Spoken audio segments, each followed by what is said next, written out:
third-person over voice. Kailan ang alis mo? Nagustuhan mo na talaga sa New York. Are you staying there for good? Sunod-sunod na tanong ni Damien sa kaibigang sa Blake. Nasa isang sikat na bar sila at umiinom. Nagaya ito at hindi naman matanggihan ni Blake. I have to stay there to save our company.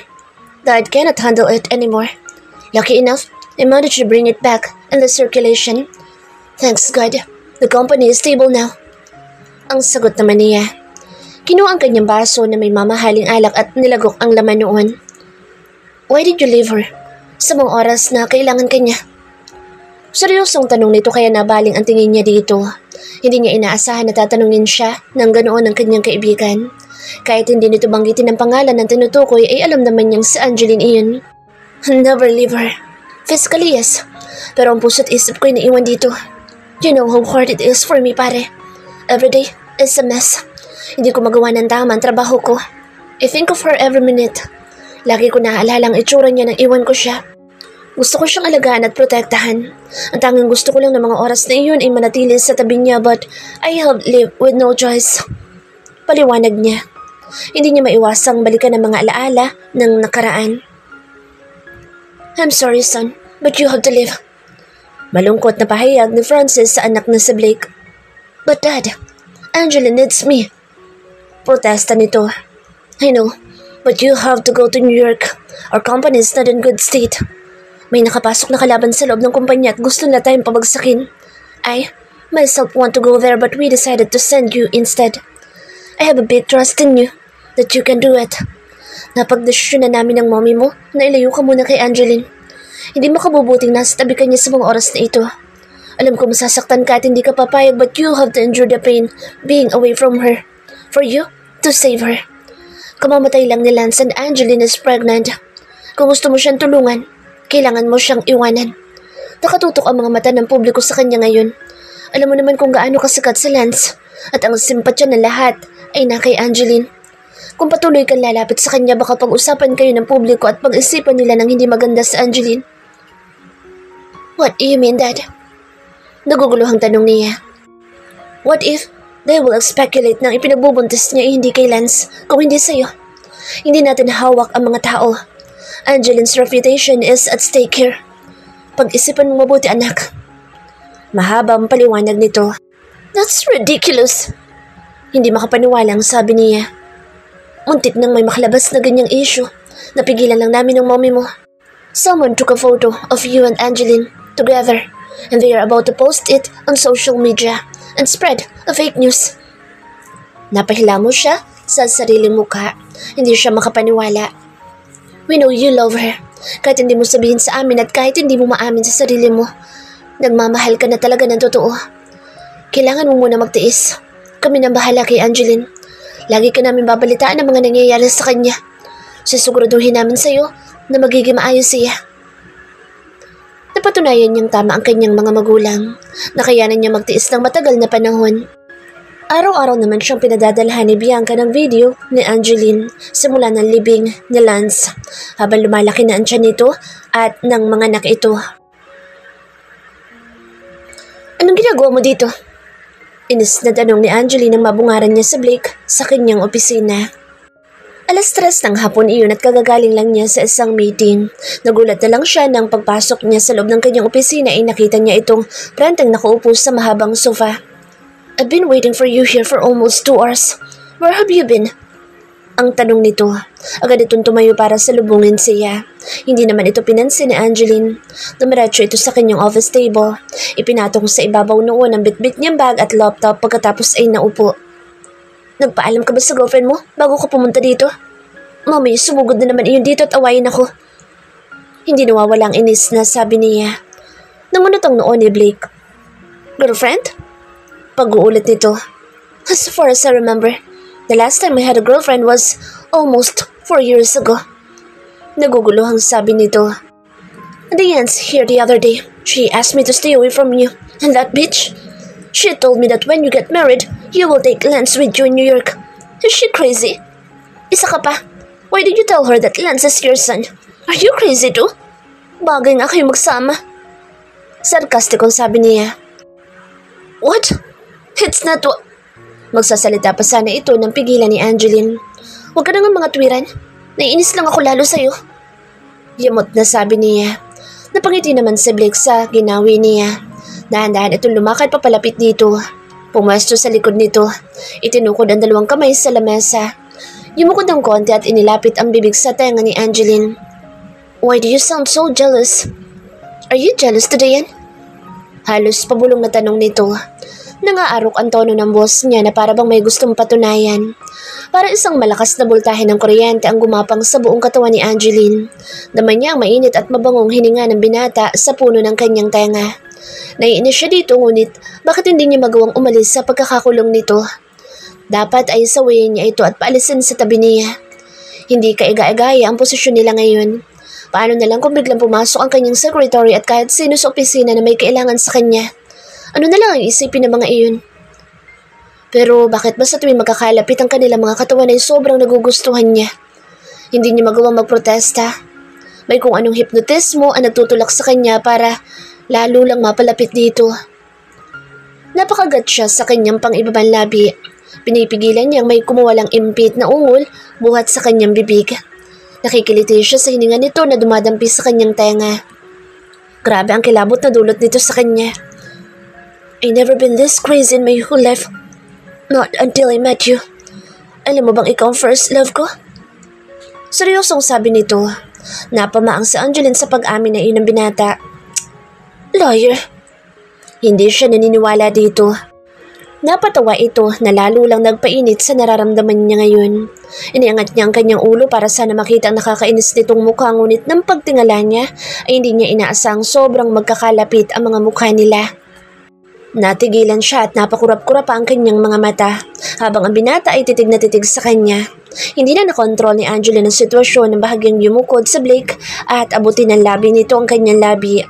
Napapikit na lamang siya at dinama ang masuyong halik nito. Hindi mapigilan ni Angela na hindi tugunin ang mga halik na iyon ni Blake.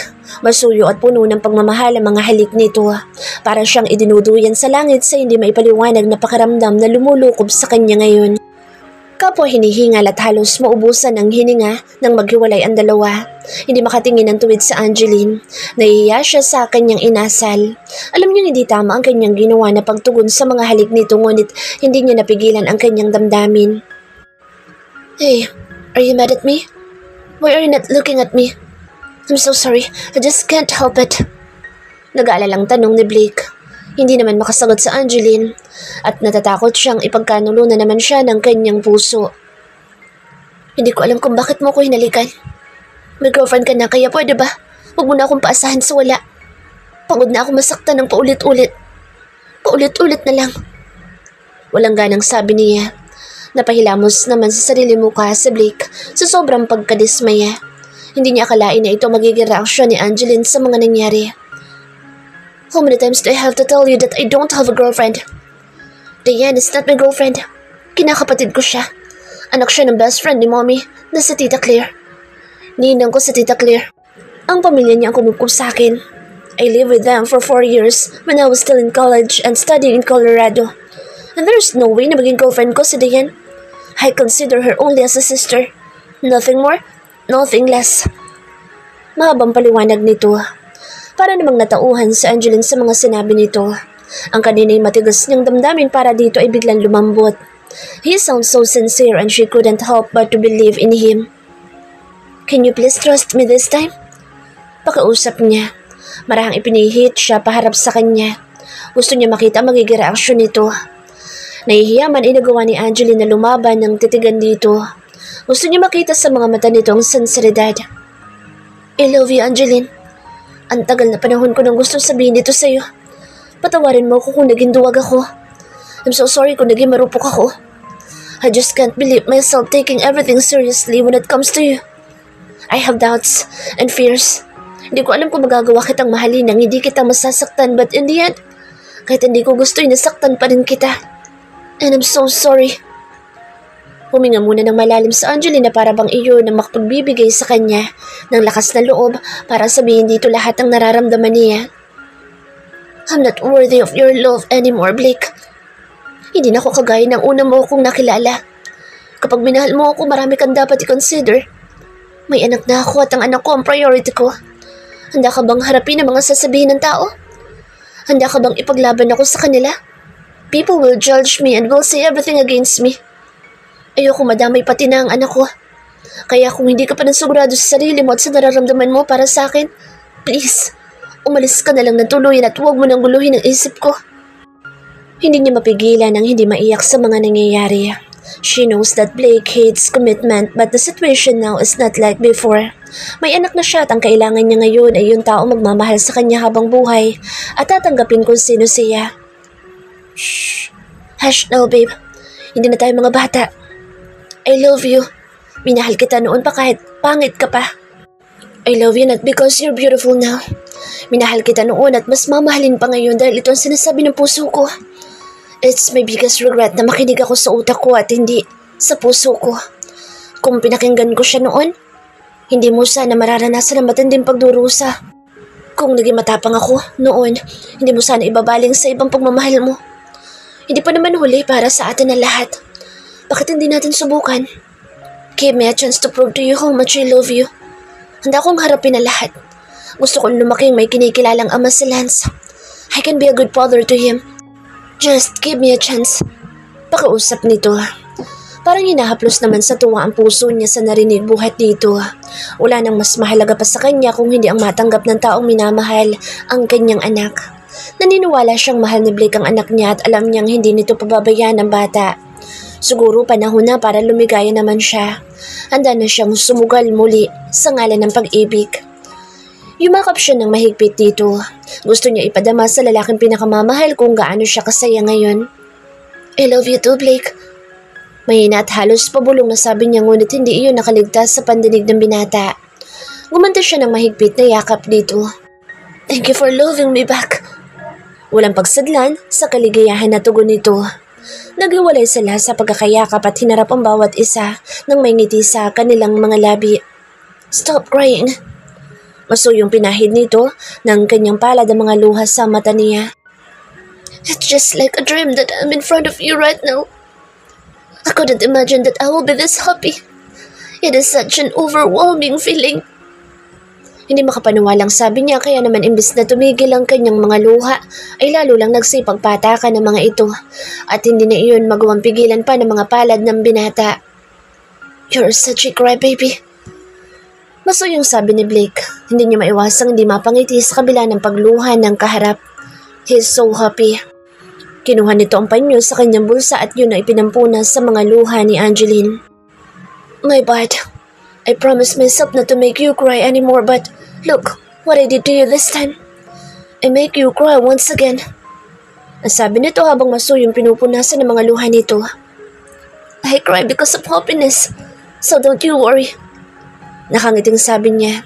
Hinaplos ni Blake ang namamagang mga mata ni Angeline. I'm sorry. Ang sabi nito. Stop saying you're sorry. It's not your fault. Because I made you cry.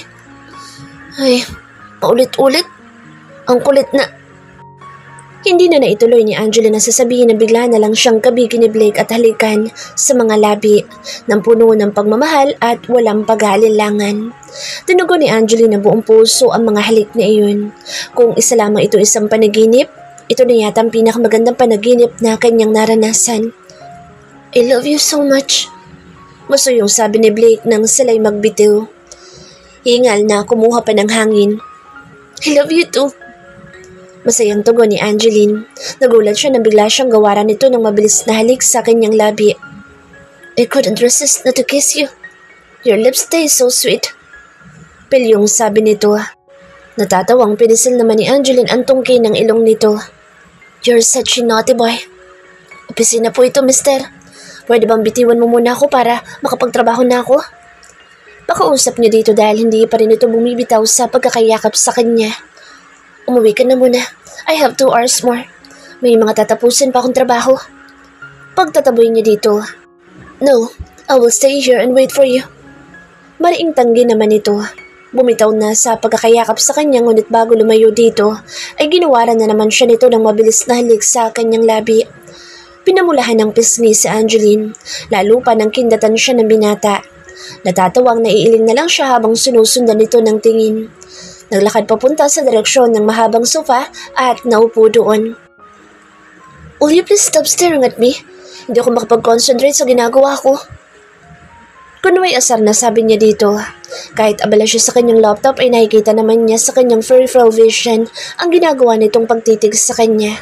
Hindi siya makapagtrabaho na maayos at talaga namang nako-conscious siya sa malalagkit na tingin nito. Don't mind me. I just can't help but to look at your beautiful face. Ang tagal ko rin hindi nagawa ang ganito. Nakangiting sabi nito. Hindi naman nakatulong iyon para kay Angeline. Mas lalo lang siyang nakaramdam ng matinding pagkailang. Kaya naman isinarado niya ang kanyang laptop at niligpit na ang kanyang mga gamit. Napagdesisyonan niyang itigil na lang ang kanyang ginagawa dahil hindi rin naman niya magawa ng tama. Hey, what are you doing? Nagtatakang tanong ng binata nang mapansing nagliligpit na siya ng kanyang gamit. Let's go home. Bukas ko na lang tatapusin ang trabaho ko. Ayaw niya dito. Talaga? Uuwi na tayo? Masayang tanong nito. Oo, ang kulit mo eh. Reklamo niya. Di naman na. Tahimik nga lang ako. Maagap na sagot naman nito.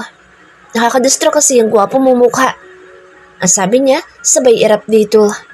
Pasensya ka na. Nag-boyfriend ka kasi ng gwapo eh. May halong pagyayabang sa tono nito. Napapailing na tumayo na lang sa Angeline. Halika na nga, pogi kong boyfriend, at umuwi na tayo. Ayaw niya dito at kumapit pa sa braso nito. Seriously speaking, kahit pangit ka pa noon, gandang-ganda na ako sa'yo. What more ngayon?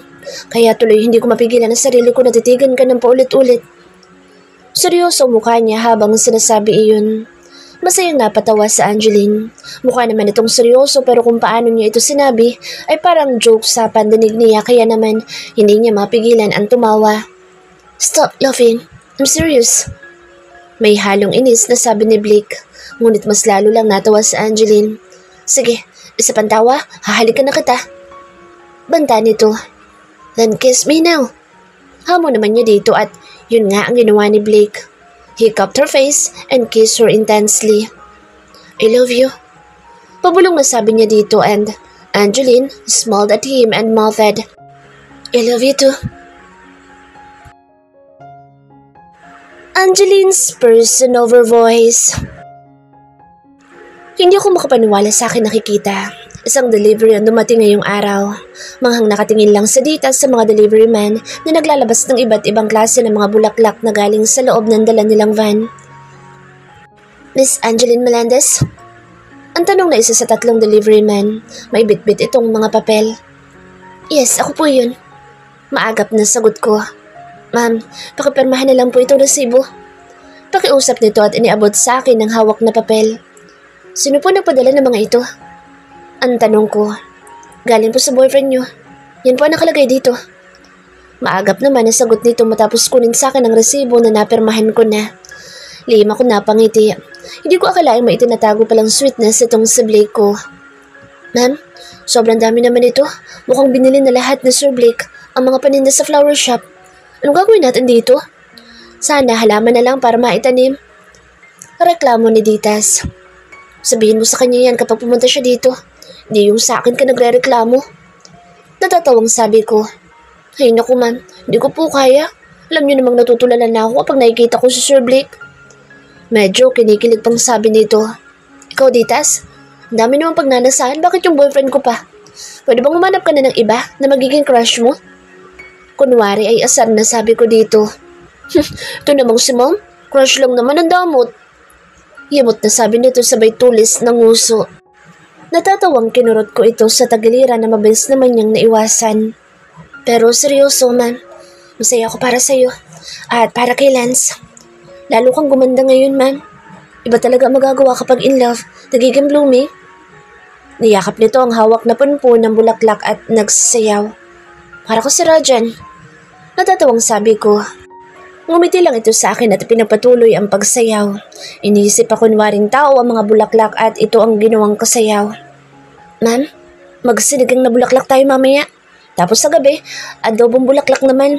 Bukas ng umaga, magsasangag ako ng bulaklak at magpiprito ng bulaklak para sa almusal. Gusto mo ba ng flower juice, ma'am? Ipagtitimpla kita. Ano bang flavor ang gusto mo? Rose flavor? Tulips flavor? Lilies flavor? Daffodils flavor? Kahit anong klaseng bulaklak, ma'am. Sabihin mo lang meron dito.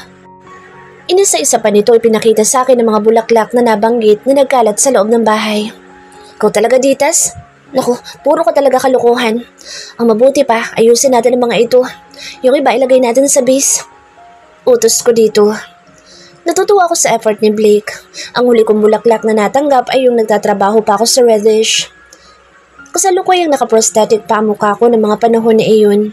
Hindi naman kasi flowers ang binibigay sa akin ni Lance dati. Strawberry cheesecake ang madalas nitong bitbit kapag dumadalaw sa akin dahil alam niyang favorite ko iyon at yun ang comfort food ko. Nagustuhan mo ba mga bulaklak na pinadala ko sa iyo, babe? Ang tanong ni Blake sa akin. Hindi ko alam na pupunta siya ngayong araw sa bahay. Wala naman siyang sinabi at ang alam ko ay kasama siya ng daddy niya sa Davao. Oo naman. Ang gaganda nga pero hindi ba OA naman sa dami?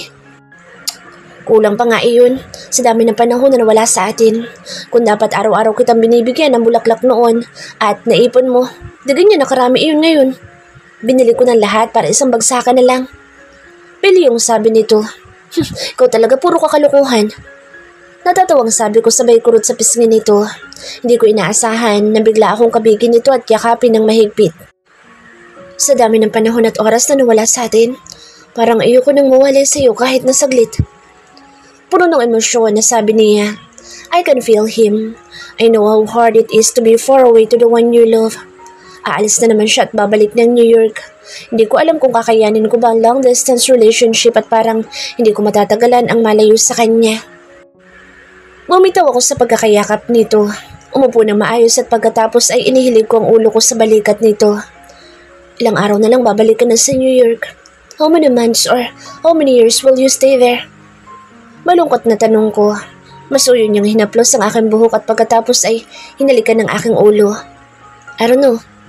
Kung gusto mo sumama ka na lang sa akin doon, kayo ni Lance. Suwestyon nito. Bahagya akong iniangat ang aking ulo upang makita mukha nito. Parang ganun lang kadali. Paano mga negosyo ko dito? Naguguluhang tanong ko. Ang totoo niyan, maliban kay Ditas, wala na ibang nakakaalam na may relasyon kami. I don't know what is his reason why he cut a relationship to his parents. Big responsibilities are on my shoulder. I know it's hard for you to understand this. I have to take care of our company because there was no one else to do it but me. Malungkot na pahayag nito. Please, be patient and wait for me until I come back. Pakausap nito. Wala naman ako ibang magagawa kung hindi ang intindihin at suportahan siya. Kaya naman marahan na lang akong tumango. Don't you ever think na mas pinipili ko ang kumpanya namin kaysa sa'yo? Wala na ibang mas mahalaga pa sa akin kung hindi ikaw at si Lance. Gusto ko lang suklian ang kabutihan ng mga magulang ko sa akin. Just allow me to settle everything first. Pakausap nito. I can't help but to cry. Blake doesn't want us to take him to the airport. He says he will be even sadder if he sees us and maybe he will change his mind and decided not to leave. Bago ang kanyang flight ay dumaan muna siya sa bahay para magpaalam sa amin ni Lance. My son is so sad. Nasanay na siyang laging kasama si Blake at nakikipaglaro sa kanya. He cries so hard that I couldn't control him. Dapat pala hindi ka nalang nagpakita. Nag-video call ka nalang sana. Mahirapan akong patahanin sa Lance nito. Paninisi ko dito sa pagitan ng pag-iyak. Kinabig ako nito at niyakap habang buhat-buhat ang anak ko. You know I can't do that. Hindi ko kayang umalis nang hindi ka nakikita. Take good care of yourself and Lance. I will be away but my heart will remain here for the two of you. Kunting sakripisyo lang muna. I will come back. I promise. Pangako nito na siya naman pinangahawakan ko. And you? Be a good boy. Don't be a headache to your mommy. Don't give her a problem, okay? Bili nito kay Lance. Ginulupan niya ang buhok ng bata at pinisilang mapupula nitong pisngi. Yumakap na naman ito ng mahigpit sa batok niya. I need to go. Paalam nito. Bumitaw na ako sa pagkakayakap dito. Iniabot niya sa akin sa Lance na ayaw humiwalay sa kanya. Lalo lang nitong hinigpitan ang kapit sa batok ni Blake. Daddy, don't leave. Pakiusap nito habang walang tigil na umiiyak. Pinilit ni Angelina pakatatagan ang sarili. Let go of Daddy, sweetheart. He will be back soon. Don't worry. He need to go to work. Pag-aalon niya dito. He's leaving us. He will ride the airplane and then fly.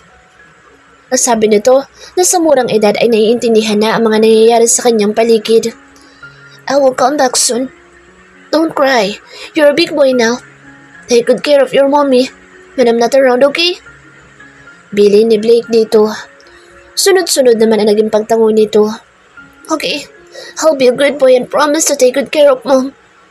But promise that you will come back soon. Sagot nito na ikinatuwa ni Blake. Good boy, stop crying na. I promise to come back as soon as possible. Sabi pa nito na pinunasan ng palad nito ang mga luha ng anak ko. Para namang hinahaplos ang puso ko sa madamdaming eksena na iyon. 2 buwan na ang nakalilipas simula nang umalis si Blake. Araw-araw naman siyang tumatawag at nagbe-video call sa amin pero iba pa rin kapag nandyan siya. Miss na miss ko na siya at ang mga halik at yakap niya. 4 na araw na ring hindi tumatawag si Blake. Lagi lang ako nakabantay sa cellphone ko. Kahit magkaiba ang oras namin ay sinisikap kong huwag matulog na maaga para lang abangan ang tawag niya. Kaya lang lagi akong bigo. Nag-aalala ako baka may nangyaring masama sa kanya kaya hindi siya tumatawag.